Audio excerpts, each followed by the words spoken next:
ওল ভর্তা করতে আমরা ওলটাকে কেটে নিয়ে পরিষ্কার করে ধুয়ে নিয়েছি। এবার এর মধ্যে দিয়ে দিচ্ছি লবণ আর দিয়ে দিচ্ছি হলুদ আর দিয়ে এবার ওলটা আমরা 3টে সিটি দিয়ে সেদ্ধ করে নেব।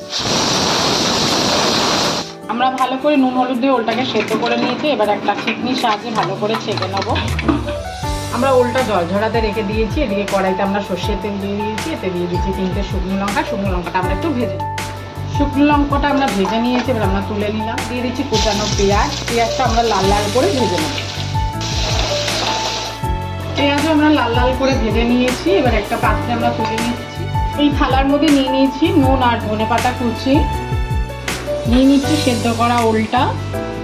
এবার সব কিছু দিয়ে ভালো করে আমরা ওলটাকে মেখে নেব। তৈরি হয়ে গেছে আমাদের ওল ভর্তা।